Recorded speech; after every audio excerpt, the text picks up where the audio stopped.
Welcome friends, मैं हूं SB sir, NEET biology teacher. पिछले वीडियो देखने के बाद अभी आप monohybrid cross, dihybrid cross, Punnett square presentation, back cross, test cross, इन सब चीज़ों को समझ चुके हैं। अभी हम नियो मेंडेलियन जेनेटिक्स देखेंगे। नियो मेंडेलियन जेनेटिक्स यानी कि मेंडल के जो पोस्टुलेट्स थे, जो लॉज ऑफ इनहेरिटेंस थे, उनको फॉलो ना करने के जो केसेस मिलते हैं उनका एक्सप्लेनेशन। अब ये क्यों होता है? तो जीन्स के बीच में अलग अलग तरह की इंटरेक्शंस होती है, उसके वजह से ये होता है। तो वो इंटरेक्शंस कैसे हैं वो हम देखते हैं। पहली बात, अगर इंट्राजेनिक इंटरेक्शंस होंगे यानी कि सेम जीन के अलग अलग अलील्स के बीच में कंप्लीट डोमिनेंस के अलावा और कोई रिएक्शन होगी, एक्शन होगी, इंटरेक्शन होगा, तो उसे हम कहेंगे इंट्राजेनिक इंटरेक्शन। उसके एग्जाम्पल है इनकम्प्लीट डोमिनेंस और कोडोमिनेंस। दूसरा आता है इंटरजेनिक इंटरेक्शंस, यानी कि अलग अलग जीन्स के बीच में जो इंटरेक्शंस होंगे उनको हम बोलेंगे इंटरजेनिक इंटरेक्शन। इनके एग्जाम्पल है pleiotropy, polygenic inheritance, epistasis, supplementary genes, complementary genes, etcetera. तो ये सब हम वन बाय वन देखते हैं। सबसे पहले देखेंगे इनकम्प्लीट डोमिनेंस, यानी कि कॉन्ट्रास्टिंग अलील्स के पेयर में कोई भी एक फैक्टर दूसरे को पूरी तरह से डोमिनेट नहीं कर पाता है, और ऐसे इंडिविजुअल में सारे के सारे सेल्स में ऐसा लगता है मानो दोनों अलील्स का एवरेज हमें दिख रहा है। For example Mirabilis jalapa 4 o'clock plant, इसमें अगर हमने रेड कलर के फ्लावर और वाइट कलर के फ्लावर इनका क्रॉस कर दिया तो हमें एक्सपेक्टेड होता है कि मेंडल के 3:1 रेशियो में हमें रेड फ्लावर्स और वाइट फ्लावर्स मिलेंगे।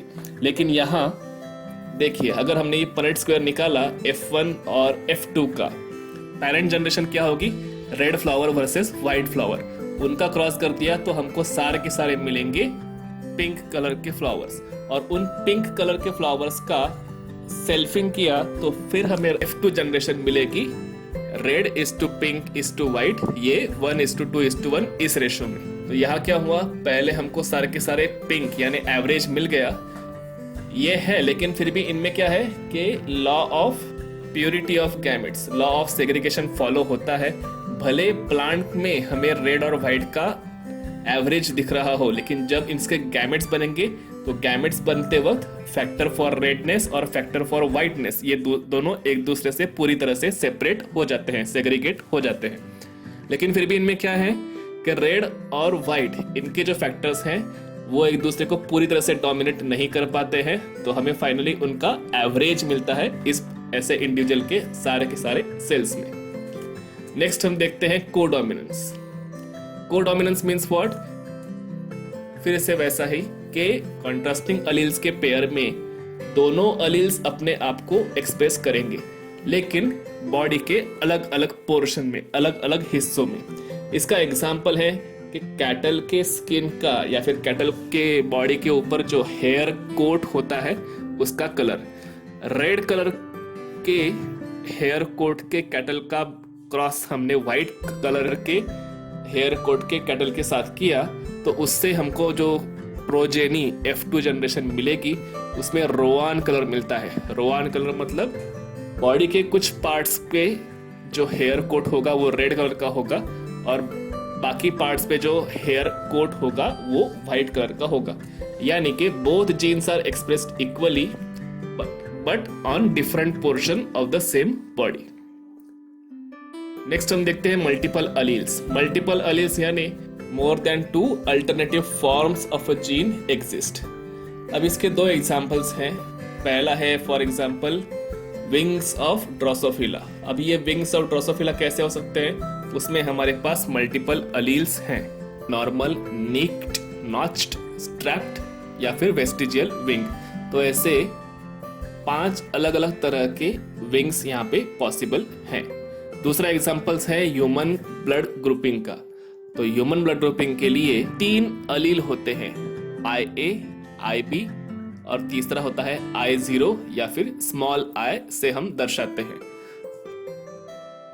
और ये जो सारे जीन्स रहेंगे ये रहते हैं हमारे क्रोमोसोम नंबर 9 के ऊपर। अब इनमें से एट अ टाइम एक ही जीन प्रेजेंट होगा, पर ये तीनों में से कोई भी होने की पॉसिबिलिटी होती है। तो इसमें क्या होगा, तो ए ब्लड ग्रुप ऐसे तैयार होता है, मतलब मदर फादर दोनों साइड से ए का जीन आया यानी IA आया, तो हमें मिलता है IA जीनोटाइप और फिनोटाइप मिलता है ब्लड ग्रुप ए। दूसरा, अगर एक पेरेंट से IA यानी gene for A blood group आया और दूसरे से gene for O blood group आया, तो हमें जो जीनोटाइप मिलता है वो है IA और इसका फिनोटाइप होता है ब्लड ग्रुप ए। इसी तरह से अगर हम देखेंगे तो IB और IB इन दोनों जीनोटाइप्स का भी फिनोटाइप होता है ब्लड ग्रुप बी। IB अगर एक साथ आए तो हमें ब्लड ग्रुप मिलेगा AB, और I0 एक साथ आए तो हमें ब्लड ग्रुप मिलेगा ब्लड ग्रुप O। इसको मैं टेबल फॉर्मेट में भी दिखाता हूं, ये देखिए। नेक्स्ट हम देखते हैं प्लियोट्रोपी। प्लियोट्रोपी मीन्स व्हाट, कि एक ही जीन के प्लूरल इफेक्ट हमें दिखेंगे।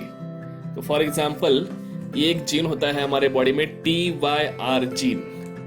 ओके, अब ये TYR जीन क्या करता है, तो इससे बनता है टायरोसिन। ये एक अमाइनो एसिड है। टायरोसिन से बनता है मेलानिन और थायरोनिन। अगर इसमें कोई डिफेक्ट आया, यानी कि टायरोसिन जीन में अगर कोई डिफेक्ट आया, तो उसके वजह से टायरोसिन से बनने वाली जो भी चीजें हैं उन सब चीजों में प्रॉब्लम आना शुरू हो जाएगा।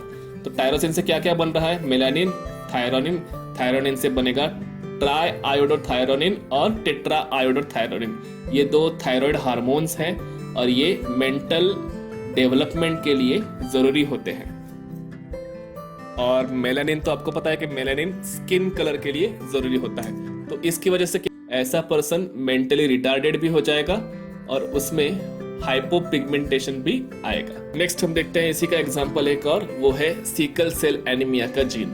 तो नॉर्मल जीन होता है HB, जिससे हीमोग्लोबिन नॉर्मल रहता है, लेकिन अगर उसमें कोई डिफेक्ट आ गया तो HBS जीन होता है, उससे सिकल सेल एनीमिया होगा। इनको HBS ये होमोजाइगोस कंडीशन है, वो सिकल सेल एनीमिया की वजह से मर जाते हैं। जिनमें दोनों नॉर्मल आए, HB आए, तो ऐसे इंडिविजुअल्स, ऐसे बेबीज जिंदा रहते हैं। और जिनमें एक HB नॉर्मल जीन और एक HBS सिकल सेल का जीन, इनकी जोड़ी रहेगी, वो कैसे होते हैं, तो वो जिंदगी भर कैरियर के जैसे होते हैं।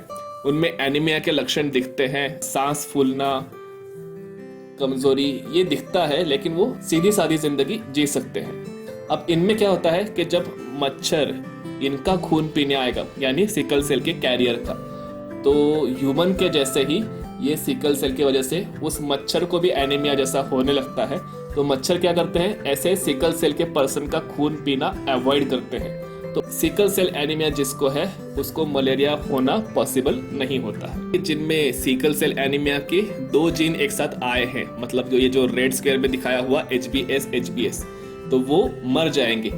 तो इसलिए HBS को कहा जाएगा लीथल जीन। लीथल जीन का लिटरल मीनिंग होता है जो जीन मार डालेगा उसको हम कहेंगे लीथल जीन। अब इसमें फिर ये मर गया तो फिर बचे हुए का रेशो क्या हो जाएगा, वो हो जाएगा 2 कैरियर पेशेंट और 1 नॉर्मल पर्सन।